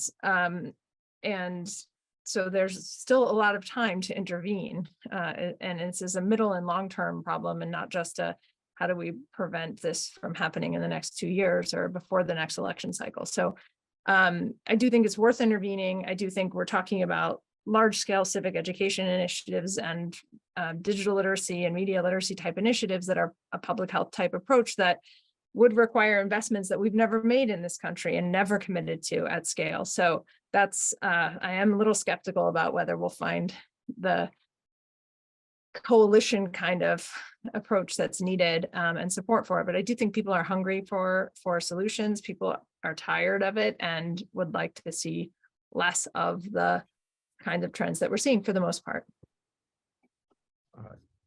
I don't want to add to the obstacles that Professor Miller-Idriss just mentioned, but I mean, I just will briefly note that the many laws banning the teaching of divisive concepts across the country, the construction of school systems that will leave Americans with an entirely false picture of the past that enabled fascist politics in the past and Jim Crow, etc. Those are going to have downstream effects. When people can't learn about Jim Crow, when people can't learn that it was because of white supremacy that they did that they used via race neutral laws like literacy tests that they cut down voting. When people can't learn that, that's going to have a terrible effect. And one of the complex things that I always have to tell European experts on fascism is that the fascist conspiracies come from on high in the United States. They're part of our national culture, and so it's not it's a slow. You can't like tear down. Maybe you can tear down swastikas, but what about Confederate statues? That's a little trickier. But on the good thing, but let's focus on the happy part. The labor movement. I mean, there's a labor movement happening. Teachers, like labor movements. One of the things that surprised me was the degree to which fascist movements, from Europe, both in America and Europe, focus on labor movements as targets. So a labor movement is going to be anti-fascist by its nature. And the more we can, the kind of win that Michigan had, where Democrats swept the House, both houses, the House and Senate, now have complete control. I read, I hope this is true, that the first thing they're going to take on, they're going to get rid of, is the right to work law. Right to work laws were very much, there are some that were very much core, have a very much sort of core racist background. So labor movement is vital here, not to mention another obstacle, but the courts have been taken over. The Supreme Court is juicing, is pushing open anti-democracy. We have a radical, far-right, illegitimate Supreme Court that is hell-bent on destroying democracy. And so something's got to be done about that. That has to be confronted, because they're just going to continue doing it. I'm going to jump in here and I think build off that and combine a few of the questions that are actually kind of related to that. One of the questions was about sort of the centrism in both sides media that has sort of enabled fascism. And sort of related to that point, there were a couple of questions about sort of, so the question specifically said, can you speak to how both sides, centrist language framing elevates fascism in the media? And I think, I'm just going to, take a little bit of moderator privilege and say that I think this is related to a question, about Having read Professor Horne's book on Texas and fascism, the current attacks on history curriculum in Texas and elsewhere come to mind. How similar are these attacks on history to the Nazis and their attacks on history? And also, someone also had an earlier question about, speaking on the inclusion of pseudoscience, phrenology, and eugenics, it continued to play a part in growing right-wing populism here and abroad. They were speaking specifically about the exclusion of an other and anti-LGBTQ laws and disinformation, and we can include probably anti-trans laws and anti-trans legislation. And I would group that all into the ways in which centrist media and centrist mainstream media has elevated these things in dialogue and in a conversation, and how that may or may not enable fascism. And to go to, I think, an earlier point, and maybe Cynthia made this point about the mainstreaming, right, of fascism and being sort of related to the way that the mainstream media, both sides, many of these issues, from the 1619 Project onto anti-trans and transphobic language and on. So. Well, just briefly, there's an example of this so-called both sidesism in the recent column by David Brooks in the New York Times, where he equates Donald J. Trump, the former US president and purported billionaire, with AOC, a 30-something congressperson from Bronx and Queens who's been in office for maybe 2 or 3 terms. Now, obviously that's ludicrous. I mean, she's one of 435. She has no executive power. Mr. Trump had his finger on the nuclear button, but that's the sort of insipid thinking that passes for punditry and is ultimately misleading. Certainly, the vision and versions of the past are going to be very important in terms of constructing anti-fascism, and I'm happy to see that the 1619 Project was mentioned and the laws that have been passed against it. I mentioned in my opening remarks some of the liberal misdirection with regard to the 1619 Project, which I would hope has calmed down and settled down of late. But at the end of the day, it does not seem to me overly shocking that about 30 years ago, you had this discussion about the so-called end of history, that there was no alternative to the status quo. Capitalism is triumphant. And it seems to me inevitably that when you have a rise of the so-called end of history, you have a rise of the end of historiography. That is to say, there's only one interpretation of the past that's valid, and these newer interpretations need to be deep-sixed and sabotaged, which of course, once again, brings us back to that still illuminating chapter in W.E.B. Du Bois's magnum opus, Black Reconstruction, with the title, The Propaganda of History.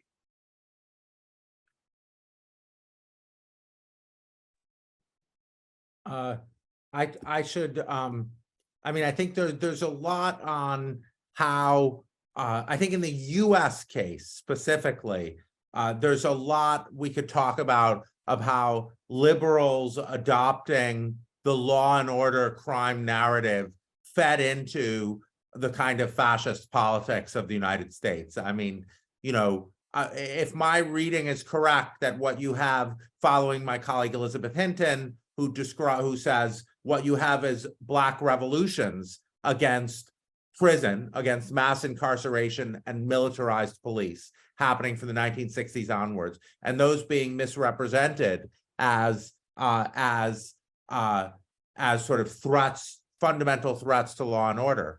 Well, and then of course the slashing of social programs, increasing crime, and what Vashla Weaver calls front lash. You know, there's a long history, Naomi Murakawa, et cetera, talking about how liberals doubling down on law and order, trying to win the law and order rhetoric, you know, leads to, you know, allows and makes effective fascist politics. I want to talk about the attack on transgender persons, because I think that's really central internationally. I think more and more, I've been really pointing out that one of the Nazis' principal targets was Magnus Hirschfeld, the founder of the Institute for Sexuelle Wissenschaft in Berlin. The Nazis really focused on Magnus Hirschfeld, a gay Jew who created this enormous library and archive of gender fluidity. And it's very clear that the Nazis thought of gender fluidity as a fundamental threat. So whenever anyone talks to you about the pre-Night of Long Knives era, when the SA had many open homosexuals, that didn't threaten gender fluidity. Fascism is about rigid hierarchies, gender hierarchies, race hierarchies. Transgender people threaten gender hierarchies. And so they're an existential threat there. And what we had, as my colleague Robin Dembroff pointed out to me, critical race theory shows and lays out the centrality of laws to ideology. As soon as you had same-sex marriage, states were no longer in the business of legislating gender and keeping track of gender. So of course you had an attack on the gender system. This is what my colleague Robin Dembroff argues. And so that is going to result in a kind of cultural destabilization that can be used to feed the kind of anxiety and fear that Professor Miller-Idriss was talking about. They're going to replace gender hierarchies. And so that's what's going on there, that fascism requires a hierarchy. Like in Poland, they tried to focus on immigrants, but there were no immigrants. So they had to shift to LGBT is what you have left, focus on this supposed threat to replacement of traditional genders.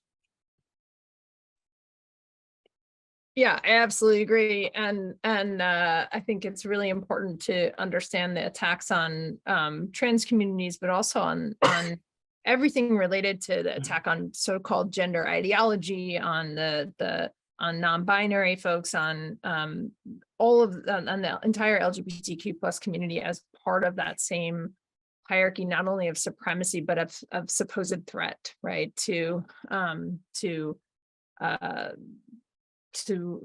entire fascist idea of superiority and its own framework. So I think it's critical, and I think we're seeing it spread really quickly online as well. So the only other thing I want to say about this kind of both sidesism is that this also comes up a lot when we talk about hate speech and free speech. This kind of idea that all speech is equal and all speech should be protected. And this is a particularly American notion. So it's really, really difficult. But as soon as you step outside of the United States, you're in a much different conversation about restrictions on speech that understand that there are limits to free speech because of not just incitement, but also of real harm that gets caused even when violence is not a part of it. And so I think that's sort of the conversation that we were having about the Proud Boys at Penn State, for example, where there was a certain inevitability, I've argued, to what we saw happen there that I thought should have been much more predictable. And so anyway, I want to allow time for other questions, but I just think this conversation about hate speech, although we have to be careful about censorship, it frustrates me when we think that we cannot both protect free speech and condemn hate speech at the same time, that you can condemn hate speech while still acknowledging that it's protected speech in ways that create solidarity and messages of support to people who are affected by it and that reject it. And there are other ways to reject it through codes of conduct or school, what's expected behavior within schools or communities. And a lot of times, particularly on college campuses, we just have really stumbled to, the worst example I'll just say is like there was a Texas university when there was a white supremacist paper flyer put up on the building that issued a statement that said, we removed these flyers today because they were in violation of the campus policy against the use of adhesives on campus buildings, like with no comment about the fact that these are horrifically offensive white supremacist extremist flyers that are hurtful and harmed our community. And right. And so then there was an outcry and they issued a second statement, but the damage was done. Right. And I think there's there is a way in which you can commit to protecting free speech while still condemning hate speech, and that gets caught up in the both sidesism stuff too. Well, we are coming nigh, and I think I might have a final question, with apologies to all the many, many excellent questions still remaining in the Q&A. Could I just add, Sure, because it's so sure. important, I want to build on what Professor Miller-Idriss just said. If you looked at 2015 and you looked at the run-up to the Trump campaign, the mainstream media was obsessed with campus. Black student protests are a threat to free speech on campus, which jibed Trump in 2016, speaking at Ohio State in October 2016, said, I'm gonna make sure there's free speech on campus. It was part of the Trump campaign. And you had all these people trying to disassociate. They're like, oh, I'm not involved with that. But when you fed into the Oberlin crisis of woke students threatening free speech, which is not to deny that there are excesses of student radicals, there are excesses of chocolate too. There's excesses of good things, but of well-meaning things. But the panic, the moral panic we saw was, and the sort of putting right-wing authoritarianism on with student protesters on campus as two equal threats to democracy was terrible both sides. Right. I think Duke speaks to our attendees' question about how this helps sort of elevate fascism, right? By saying that they're sort of the same thing. Final question, I think, that I think may actually tie up some of our conversation. I'm curious, I certainly think the panelists take a particular stance, one which I share, in the so-called fascism debate that's played out over social media and in magazines over the past 5 years or so. I found much of the discourse over this extremely frustrating. But do the panelists think that there has been value in the debate as such? Has it helped us sharpen our analysis of fascism and American politics, or has it been so much sound and fury? I guess the follow-up to that is signifying nothing. Professor, could you clarify? I'm not sure if I understood that question. Sure. Professor Horne, you have not really the fascist debate that has, as it's played out over the last 5 years, the questioner is saying that they found it very frustrating, this debate, even though that they think that the panelists have a particular view or a stance that they share. That they found the discourse, in the social media and the magazines about fascism frustrating. And do the panelists think? Professor Lawrence-Sanders, I think Professor Horne has not been involved in the fascism debate, and he'd be shocked and stunned, and he evinced this already in his facial reactions when I described the fascism debate. Professor Burden Stelly who's a leftist, a fellow leftist, was taking a position in the fascist debate. We leftists don't use the term fascist. Only liberals use the term fascist. And you looked horrified, Professor Horne. I would argue that Dr. Burden Stelly definitely would use the term fascist, though. Oh, okay. So maybe this is, but Sam Moyne. But the idea would be, the idea behind some of the left is to use the term fascist absolves American history of its distinctiveness and links the bad things that are happening to Europe and a kind of external invasion, whereas this is actually liberalism as it's meant to be and various deformations of liberalism.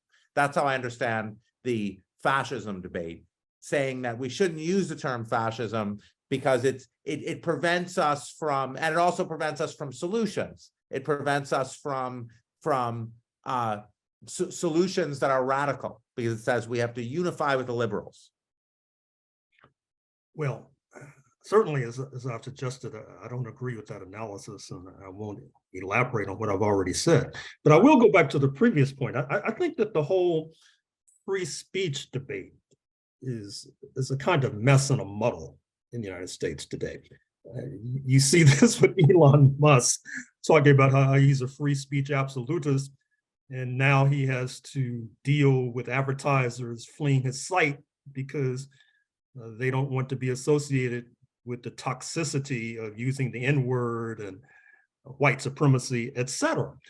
And I'm waiting for the next Wall Street analyst who is going to be charged with insider trading to suggest that all insider trading laws should be overthrown because it's free speech and we're free speech absolutists. I mean, there's a lot of nonsense in this country, and seemingly nothing helps to expose the nonsense more than raising this freighted term of free speech.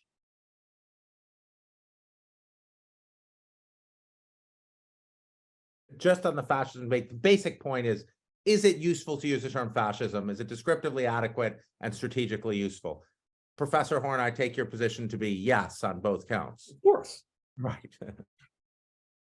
Professor Miller-Idriss hasn't used the term fascism usually in her work.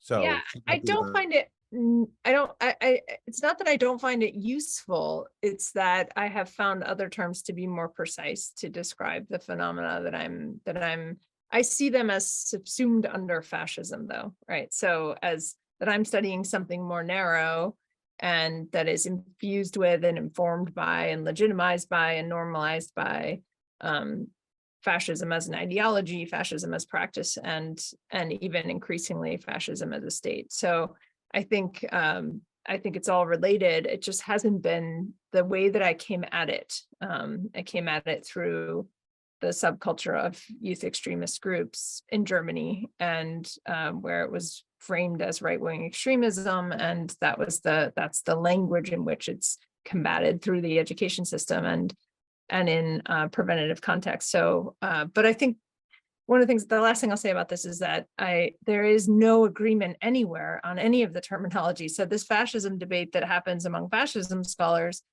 is replicated in the debate that happens on the policy side, where even agencies in our own government aren't using the same terms to refer. So like I said, DOJ is calling it domestic violent extremism, but Homeland Security uses white supremacist extremism. The Department of State uses this terrible term called racially and ethnically motivated violent extremism, which is abbreviated as REMV. And then Germany uses right-wing extremism, right-wing radicalism. The terrorism databases globally use the term far right. So inevitably you get into these discussions at the UN or globally in intelligence communities or on the issues that I talk about, and we're not even sure, like, are we exactly, these are just big Venn diagrams, right? So we have that constant debate. It's been going on for decades on the far right side or on the right-wing extremism side, and there's been no resolution to it whatsoever, and I don't think there will be. I've actually just kind of given up on it.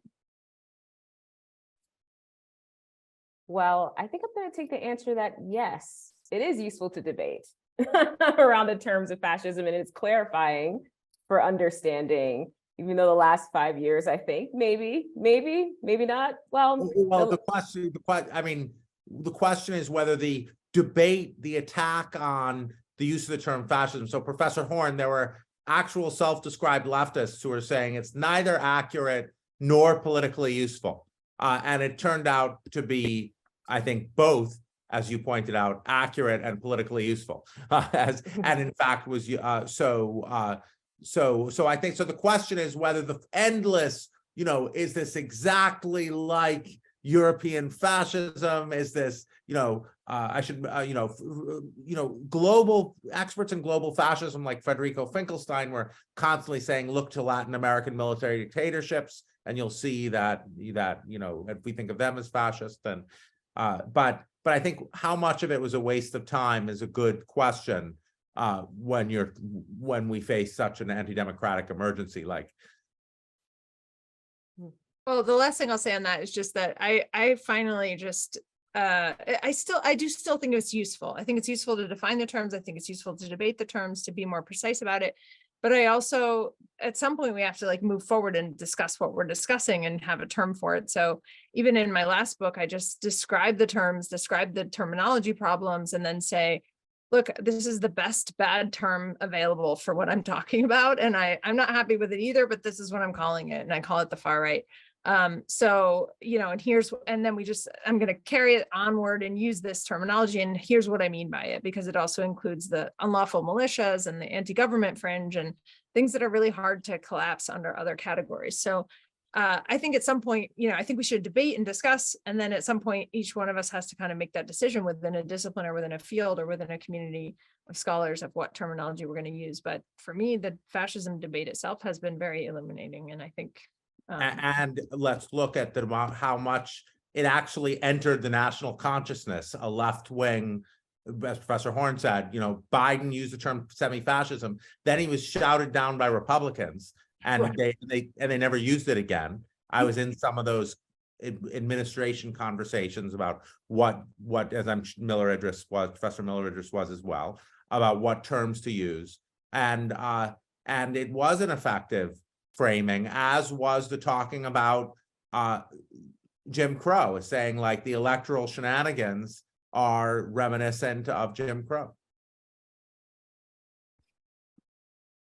All right, I think that's it. We're just over time. I hate to cut it short. It's been a really great thought-provoking conversation. Thank you so much to our panelists, our excellent panelists, Dr. Gerald Horne, Dr. Cynthia Miller-Idriss, and Dr. Jason Stanley. Thank you so much to the April Institute for putting on the second in what's been a really excellent series.